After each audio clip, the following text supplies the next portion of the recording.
ചേച്ചിയെ ഒരു രസം വെള്ളം എടുത്താ.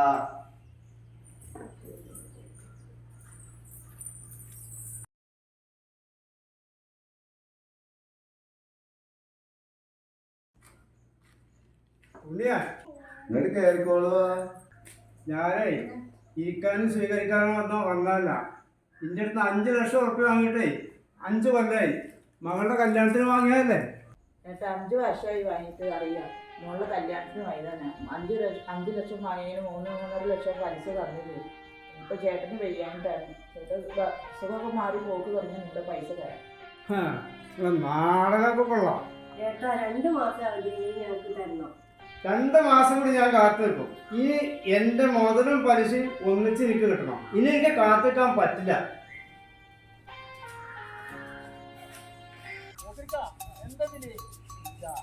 എടാ ഓണക്കല്ലേ, ഇനിയാണെങ്കിൽ വെയ്യാണ്ട് ഇരിക്കുകയല്ലേ. പക്ഷെ സാധനങ്ങൾ അങ്ങോട്ട് കൊണ്ടുകൊടുക്കാച്ചിട്ടാ.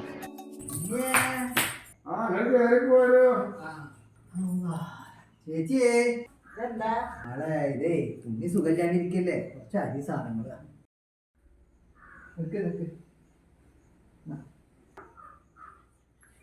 എങ്ങനെയുണ്ട് ട്രീറ്റ്മെന്റ് ഒക്കെ? ഞാനങ്ങോട്ട് പോവാ. പാടത്ത് പശുണ്ട്, പണിക്കാരുണ്ട്. ശരി പാപ്പാ ചോര എന്താണ് ഈ കാണുന്നത്? നമുക്ക് ഡോക്ടർക്ക് പോകാം. അവിടെ ഇരുന്നോ. എന്ത് പറ്റിയതാ? 2 ദിവസം മുന്നേ വന്നിട്ടുണ്ടായിരുന്നു. അപ്പൊ സാറ് ECG എടുക്കാൻ വേണ്ടി വന്നിരുന്നു. അപ്പൊ അത് ബ്ലഡ് ലേശം മൂക്കുന്ന വന്നു അന്ന്. പിന്നെ കുറച്ച് ദിവസം ഉണ്ടായില്ല. അപ്പൊ ECG എടുത്ത് വരാൻ വേണ്ടി പറഞ്ഞപ്പോ ഇന്നലെ വീണ്ടും ഉണ്ട്. വീണ്ടും വന്നു അല്ലേ? അപ്പൊ ഞങ്ങൾ ECG എടുത്തിട്ടുണ്ട്. റിസൾട്ട് കിട്ടിയിട്ടില്ല. റിസൾട്ട് ഒന്നും വാങ്ങിയിട്ടില്ല. വീണ്ടും വന്നോ? ഈ ബേസിന്റെ മുഖം കഴുകുമ്പോഴേ അവിടെ ചോരൊക്കെ പാടുണ്ട് വന്നു. അത് ആദ്യമായിട്ടാണോ? ഇപ്പൊ രണ്ടാമത്തെ വട്ടം? രണ്ടാമത്തെ വട്ടം. ഇങ്ങനെ വന്നിട്ടാണ് ഫസ്റ്റ് ഇവിടെ വന്ന് പോയത്. പ്രായം എത്ര ഉണ്ട് ആൾക്ക്? 35 വയസ്സ്. നോക്കട്ടെ, കുറച്ച് ഇവിടെ നീങ്ങിയിരിക്കും. ഒന്ന് ശ്വാസം വെച്ചോളൂ, ഒന്ന് തിരിഞ്ഞ്. പ്രഷർ ചെക്ക് ചെയ്താണോ? ECGയുടെ റിസൾട്ട് കിട്ടിയിട്ടില്ല അല്ലേ? ഇല്ല, അത് തരാന്ന് പറഞ്ഞിട്ടുണ്ട്. ഓക്കെ. ഹലോ, ഇന്നലെ ECG എടുത്തിട്ടുണ്ടായില്ലേ? പേരെന്താ? ഹംസ. എത്ര വയസ്സ്? 35. ഹംസ 35 വയസ്സ്. ഇന്നലെ ഞാൻ നടത്ത് ഇന്നലെ ECG എടുത്തിട്ടുണ്ട്. അതിന്റെ റിസൾട്ട് ആയിട്ട് പോവാ.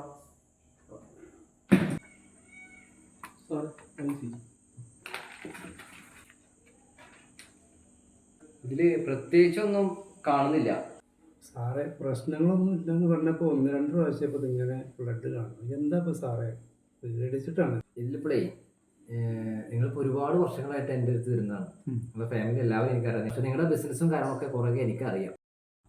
പലിശയുടെ ഇടപാടുകളൊക്കെ എന്തെങ്കിലും ഉണ്ടെങ്കിൽ ഒരുപാട് ആൾക്കാർ ഷാപ്പ് ഉണ്ടാവും. നമ്മൾ എന്തെങ്കിലും ചെയ്യുമ്പോൾ നമ്മളെ മക്കൾക്ക് വരും. ഇപ്പൊ നമ്മൾ ചെക്കപ്പിൽ ഒന്നുമില്ല. അപ്പൊ നമ്മൾ എന്തെങ്കിലും നമ്മൾ ചെയ്യുന്ന കാര്യങ്ങൾ നമ്മൾ ചെയ്യുമ്പോൾ മറ്റുള്ളവരുടെ ക്ഷാമം എന്ന് പറഞ്ഞാൽ വലിയൊരു കാര്യമാണ്. ദൈവമുണ്ടല്ലോ മേലെ. ഒരുപാട് അനുഭവങ്ങൾ എനിക്കുണ്ട്. അതുകൊണ്ടാണ് തോന്നരുത് പറയുന്നത് കേട്ടോ. നമുക്കൊരു മാസം കഴിഞ്ഞിട്ട് വേണമെങ്കിൽ ഒന്നുകൂടി ചെക്കപ്പ് ചെയ്ത് നോക്കാം. ഇനി അങ്ങനെ കാണുകയാണെങ്കിൽ ഞാൻ വേറെ ലെറ്റർ തരാം. അപ്പൊ വേറെ ഡോക്ടറെ നിങ്ങൾ കാണിച്ചോളൂ.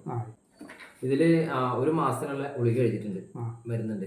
അത് കഴിച്ചിട്ട് ഭേദമില്ലെങ്കിൽ ഒന്നുകൂടി വരിക.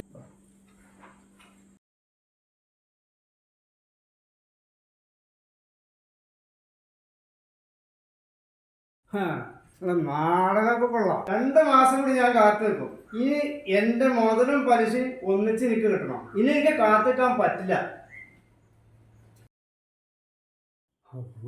ഞാൻ ഇപ്പൊ എന്ത് സ്വപ്നം കണ്ടത്? ഈ കണ്ട സ്വത്തും മുതലൊക്കെ ഞാൻ ഉണ്ടാക്കി. എൻ്റെ ഒരു മകനക്ക് ഇപ്പൊ ഈ അസുഖം വന്നത് കാരണം എനിക്ക് ആകെ ഒന്നുള്ളൂ.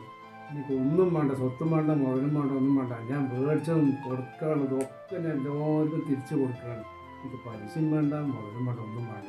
എനിക്കേ ഒന്നും നോക്കാല്ല. ഞാൻ ആദ്യം ഉണ്ണിയുടെ ആ പാവപ്പെട്ടൊക്കെ അവരുടെ പൈസയും ആധാരം ഒക്കെ പാടെ രാവിലെ തന്നെ കൊണ്ടുകൊടുക്കുകയാണ്. എനിക്കൊന്നും നോക്കണ്ട. എൻ്റെ കുട്ടിയുടെ കാര്യം കേട്ടാൻ വരില്ല.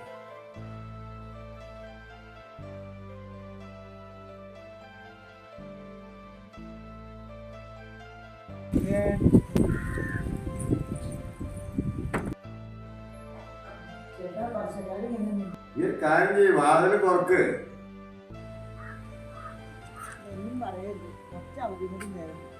വാതിൽ തുറക്ക്. ഞാനിപ്പോൾ ആ കാര്യം പറയാനൊന്നും വന്നതല്ല. ഉണ്ണിയെ അസുഖമൊക്കെ എങ്ങനെയുണ്ട്? വേറെ ഉണ്ട്. ഞാനിപ്പോൾ വന്നത് നിങ്ങളെ ആധാരം 3.5 ലക്ഷം ഉറുപ്പിക വാങ്ങിയത് ഞാനിത് തിരിച്ചു കൊണ്ടുവരണം. ഇത് വാങ്ങിച്ചു. കാരണം ഞാൻ ഇനി ഒരാളും പലിശയും കാര്യങ്ങളൊന്നും വാങ്ങാൻ തീരുമാനിച്ചിട്ടില്ല. ഇപ്പോൾ രോഗങ്ങളും ഒരുപാട് രോഗങ്ങളും വന്നിട്ടുണ്ട്. അപ്പോൾ ഡോക്ടറെ അടുത്ത് പോയപ്പോൾ നിങ്ങളിനി പലിശ നിർത്തിക്കോളെ എന്ന് പറഞ്ഞു. അപ്പോൾ ഞാൻ ഈ പാവങ്ങളൊന്നും ഇനി ചെയ്യണ്ടെന്ന് വിചാരിച്ചിട്ടാണ്. മനസ്സിലായോ? അപ്പോൾ ഞങ്ങൾ വാങ്ങിച്ച 3.5 ലക്ഷം ഉറുപ്പിക ഉണ്ടതിൽ നിങ്ങളുടെ ആധാരം ഉണ്ടായിരുന്നു കേട്ടോ. എല്ലാം എന്തായാലും എടുക്കട്ടെ.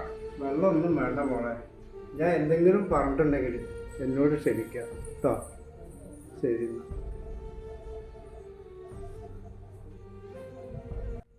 ഏട്ടാ നല്ലൊരു മനുഷ്യല്ലേ, ഒരു നമ്മൾ മനസ്സിലാക്കി കുറച്ച് വൈകിപ്പോയി.